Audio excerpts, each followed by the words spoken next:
Danny. Oh my.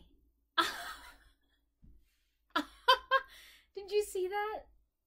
As soon as I started recording this video, Danny, who was sleeping back on this pillow, decided to run up and tap my head. That was pretty silly. Maybe she was doing a special performance for you all. Or maybe she knew I was going to show you that she and Rhaegar, who is right there, oh, there he is, were sleeping peacefully next to each other. Not cuddling. Let me be clear, not cuddling, but they were sleeping peacefully, and now he's going to take her spot. Isn't that how siblings work?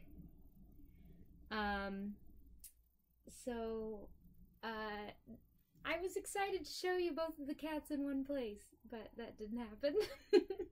That's okay, though. I have some other exciting things to show you. Stitchy things, of course. This video, I have not a whole lot of stuff to show off, but what I do have is pretty exciting. And I think I can dive right in. Yeah, let's just dive right in. Okay, so the very first exciting thing that I'm going to show you is that the Dragon SAL, the Ingleside Imaginarium Birthstone Dragon Stitch Along, which was a mystery stitch along for 2017, has been completed. I released the last part of the pattern on December 1st, and now I can show you all of the dragons. So I'll go with my main stitched piece first, and then I'll show you all the smaller alternate dragons, and I'll move to the center of the bed since there's not a little Rhaegar sitting there anymore. Instead, he's sitting over there. Look at this cute boy. He loves to be pet. Anyhow, yes, stitchy things, not cat things. Although I know you guys won't argue too much about cat things. Here are the 12 birthstone dragons. There are 3 alternate colors for the months of June, October down there in the corner, and December down in the other corner. I'll give you a close-up here. You have, this is January's Garnet. Next to him is February's Amethyst, and then March's Aquamarine. And then going up a row, you have April's Diamond. That's May's Emerald. And then this one is June's Pearl Dragon. And June was one of the ones with an alternate coloration. This is June's Alexandrite Dragon. Next row down, you have, of course, July after June. That's July's Dragon. Ruby Dragon, and then August's Peridot Dragon. September's Sapphire Dragon. October's Opal Dragon right here. Which that is another one of the ones with an alternate color, which I have right here. This is October's Tourmaline Dragon. And then just 2 more. There is November's Topaz, which I think this is the first, there are 2 new ones. December and November are new this video. So you have November's Topaz Dragon, and you have December's Turquoise Dragon here, but there is also a blue zircon version of December, which is right here. I love the colors on this one. For those who are curious or who don't know about the SAL, each month is based on a different dragon from around the world, according to different cultures' mythology. And because you haven't seen them yet, I'll tell you a little bit about November. This is a horned serpent. He appears in Native American mythology or beliefs, because I do think perhaps some tribes still, he's still a part of their religion, if that is the right thing to say. And then December is what is called a lintworm, Lindwrm, and this dragon is very often found in heraldry and things. So he's from all over Europe and a lot of the different cultures there. So that's pretty darn exciting. That's my very first mystery stitch along that I designed and put out. And I've learned a lot this year. Thank you to everyone who stitched them along with me. I think it's been quite a fun year, and you know, full of lots of beautiful colors, as you can see. And yeah, it just has been a pleasure. Thank you all for bearing with me, and thank you, you know, for joining me. It was really exciting for me to share these little dragons that I had designed and liked so much, and it turns out you guys liked them too. And it's been really, really neat to see all of these dragons pop up from all over the world, being stitched all over the world. I have a Facebook group called Ingleside Imaginarium. Share your work, and in that group, a lot of people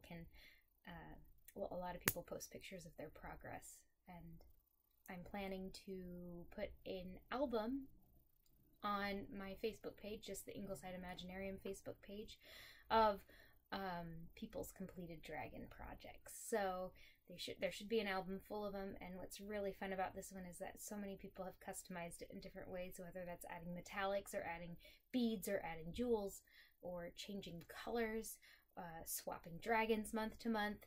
You know, it's pretty exciting. So if you're interested in seeing that, I'll be posting it later this week. It's not up yet because I want to give people a chance to finish up their dragons, and I hope to, you know, add to it as people finish them so that everyone can kind of get recognition for their dragons, because they're all so cute. So that's my first exciting news. My second piece of exciting stitchy news is that my 2018 Mystery Stitch Along is now up and available for sale. I believe last video I showed you guys the sneakest of peeks, and now I can show you the completed border that I have finished stitching. Here is the completed border. You'll notice that it looks like a rose window from church architecture and other buildings, but mostly churches and religious buildings, and a lot of, you know, Gothic cathedrals and things.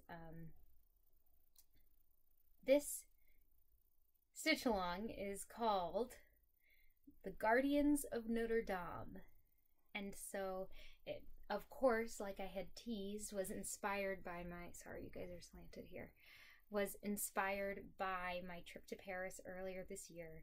And when I climbed the towers of Notre Dame, those tiny steps up those tiny narrow spiral staircases, and I got to the top and I went out and I saw the gorgeously carved, not technically gargoyles, but the sculpted creatures that look out from over the balconies up there.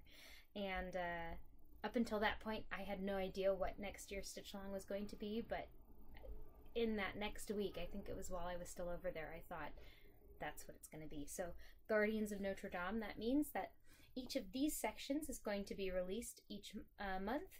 So in January, it's going to be this top right section right here. Will be our first. That's wrong. It's this one. Yep, it's this one. Top, my left, showing it to you, but when you look at it, it's the top right. That's going to be the first released section, and each month there will be a gargoyle. And because this is inspired by rose windows, they're going to be kind of a stained glass inspired interpretation of these gargoyles. And what's really cool is these are all going to be gargoyles that are actually featured or actually exist at Notre Dame. I've taken gargoyles from the pictures that I took there and have designed them into a cross stitch pattern. And so I'm very, very excited to show you guys this and to tell you about it. Just a little information of the piece. It fits here, so because this is a round border, it requires a little larger piece of fabric than the dragons did. This is a fat quarter, or I'm gonna read it because I can never remember. 17 by 25, I think. 26. About 17 by 26 inches. This is, this fabric I'm stitching it on is a 28 count Lugana in sterling by Picture This Plus. And I picked this because I kind of wanted it to, you know, to have it seem like they were looking out over a cloudy, kind of gloomy Parisian day. And the colors, which if you go onto my Ingleside Imaginarium Facebook page, you'll see the required colors. They're all these light pastel colors. They are light blues, light greens, light pinks, and light purples, kind of to symbolize stone, you know, stylized stone slash marbly. It's not, they're not made of marble, but I didn't want it to just all be grays. So I thought a gray was a good tone to put all of those colors on top of. I'm really excited about it. You can see, I'm going to move this up close here, you can see that the border is made up of one DMC color and one variegated floss. That variegated floss is a Gentle Arts thread called Moonlit Path. I ended up needing, and I suggest getting 3 skeins of the hand-dyed floss because I ran into problems with frogging and ended up needing another skein rather than 2. You might be able to squeak it out with 2, but of course with dye lots I would suggest going ahead and getting 3 all at once if you can afford that. Of course there is an alternative DMC color for that hand-dyed floss as well. And I believe there are only 12 additional colors for this stitch along. So the 2 border colors and then 12 additional colors, so 14 colors. Well, 15 if you include black for back stitching. So I'm really, really pleased, and I'm really, really excited about this one. And now that I've shown this off to you, I get to stitch January. So I can't wait to see how that turns out. And of course then January 1st, I can't wait to share it with you all. The response has already been just even more than I expected. It's been about a week since I released it, and I'm excited, and I'm excited that you guys are excited. So if you haven't heard of that yet, that is the Ingleside Imaginarium 2018 Mystery Stitch Along Guardians of Notre Dame. It is up for sale in my Etsy store. The very first purchase you make, slash, you know, the first download of the pattern is going to be through my Etsy store, Ingleside Imaginarium. But after that, I'm going to be sending an email and either having the pattern attached to that email or hosted on another website that then you can go and download. So that is my new stitch along, which is pretty exciting. The price, by the way, because it's been asked, the price in my Etsy store is once for the whole year, so you only have to pay up front, and then you won't have to worry about paying for the rest of the year. So yeah, I'm very excited about that, and hopefully I'll see some of you guys stitching it along with me. As far as other stitchy news, I have just a tiny bit of haul. Well, it's a good bit of haul, and then I have a few whips because I finally had kind of felt like I was catching up on everything, and I kind of rewarded myself by letting myself stitch on something that wasn't a commission or one of these stitch alongs that I'm designing. So the first one I'm going to show you is one that I've been meaning to stitch on all year, and finally decided, you know, I am going to take that and get a few stitches on it. And that is Mirabilia's Emerald Mermaid. Here is what she looks like.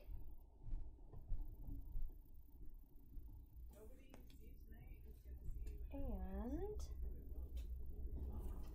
this is what progress I have.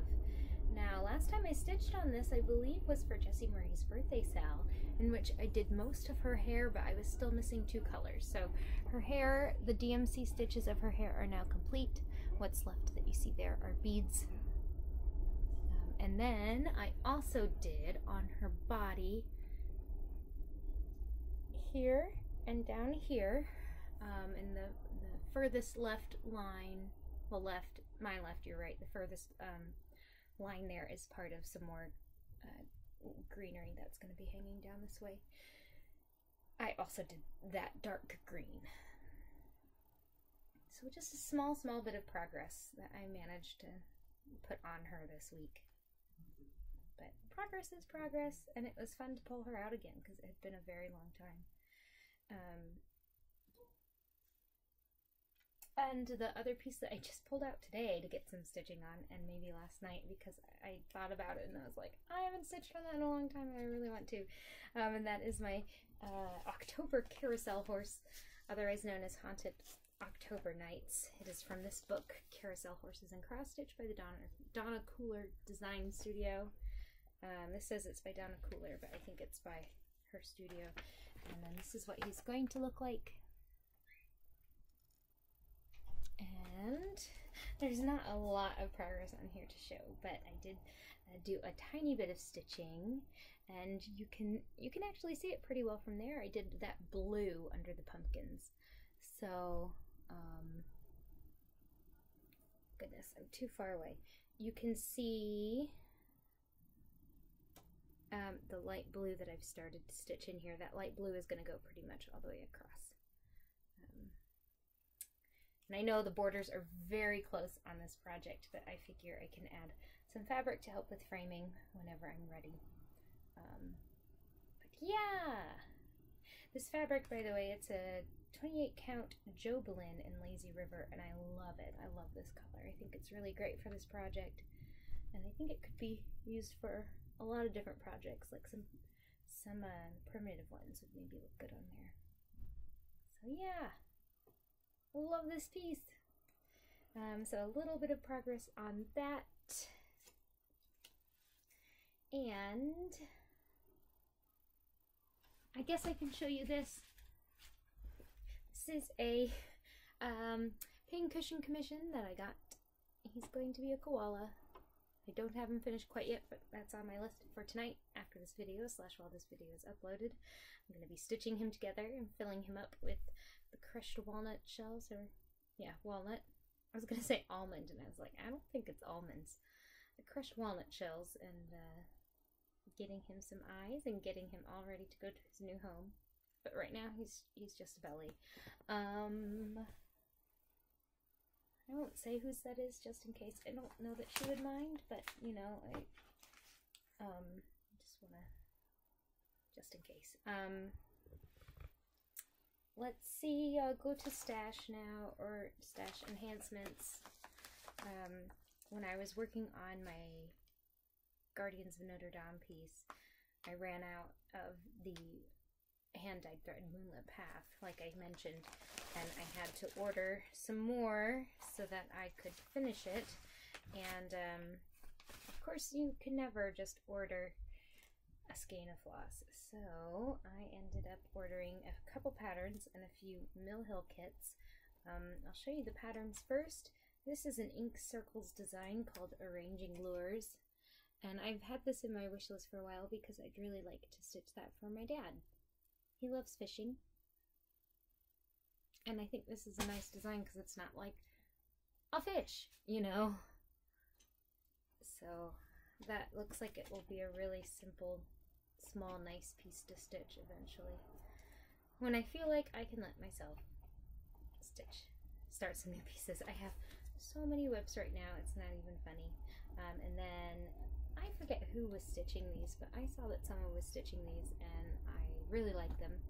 My grandparents are / were farmers, and then my sister's husband's family are farmers, and so I liked them. This is the Prairie Schooler, book number 94, Barnyard Christmas. So barnyard animal Christmas ornaments. I think Farm Girl actually was stitching these because I thought it was her, but then I was like, maybe I'm wrong, but she had made some very knowledgeable comment about the cow's udder in this ornament. So I'll trust her on that. But it's funny because my brother-in-law's parents are dairy farmers, so they would know all about that as well. So then the Mill Hill kits I got, when I first saw these when they came out, I was like, you know, I really would like to have all of these, and I think it's kind of a unique version of a Christmas ornament. That would be fun to have all on a tree, and I know you've seen them from several people, but they are the Mill Hill sleigh ride kits. So they're all different sleds / sleighs. I'll show them to you. This is the evergreen sleigh. It has a cute little puppy right up here. And little red birds over here on the evergreen. Looks nice. And then this one is the woodland sleigh. Has some bunnies and some more of those red birds. So cute. This is the traditional sleigh. So this is, you know, Santa's sleigh, I like to think. This is the celestial sleigh. I like that one because it's, you know, the different colors. The blue and silver. This is the Toyland sleigh. It's a rocking horse and a teddy bear. It looks like. I wanted to say it was a little kitten, but I think it's a teddy bear. Wishful thinking. Here's the little kitten in the vintage sleigh. I would say that is a little cat. So that'll be really fun one day to start and have them all stitched to put on a Christmas tree. I'm not sure I have much more to update you on. I'm going to be moving away from New York for Christmas for about 3 months. So next time you see me, I might be in a different location. I got a gig. I'm going to be doing a production of Freaky Friday. I'm going to be playing the mean girl, so it might be a little bit of a challenge. And so I'm trying to pack everything up and figure out what I'm going to bring with me. The cats are coming with me, and they'll be staying at my grandmother's house, and this theater is very close to where she lives, so I'll be able to see them every week, sometimes multiple times a week. And yeah, it's going to be a big trip, but I've done it before. We'll make it. It'll be Rhaegar's first car ride, and I have a feeling he's not going to like it. Speaking of Rhaegar, and because he's making so much noise down here, I'll pick him up and show you how big he is. He is now as tall as Daenerys. You are a big boy, huh? Ready? He says, why? Why are you doing this to me? And he's very heavy. He's kind of chubby. He likes to eat. So when I give them their canned food, I have to keep an eye so that Rhaegar doesn't eat 2 dinners. Rhaegar, stay here so they can see you. So that Rhaegar doesn't eat 2 dinners, because he will eat his dinner and then eat Dany's dinner. And Dany has never been one who eats it all at once. And so I have to lift her bowl up and put it on my dresser out of Rhaegar's reach. And then she comes in and tells me, I'm ready to eat again, please. And I'll put it back down. And then sometimes, of course, I get distracted and I leave it on the floor, and then Rhaegar eats it. He gets multiple dinners, which I'm sure he doesn't have a problem with, but I don't want him to get fat. So, no, Rhaegar. He says, let go. I have so much energy. He's been sleeping all afternoon. Until I start this video, of course, and then he's crazy. But fun things about Rhaegar, which if you follow me on my Instagram, you'll know, is that he can do a couple tricks. He can sit and he can high five for treats, and I'm teaching him to jump through my arms as a hoop. Right now he's playing with a pencil on the ground. Oh, he just picked it up and he's taking it to the kitchen. What a weirdo. Anyway, that's Rhaegar. Dany and he are doing much better. They play a lot, and it's not always playing where Dany is really mad about it. And I think she instigates it a lot of the time. And she just seems, you know, she seems a lot more relaxed. And as you can see at the beginning of this video, she was pretty calm about them sleeping near each other. So No cuddling yet, but it seems like it might be more likely that it's on the horizon. So, yep, that's the cat news.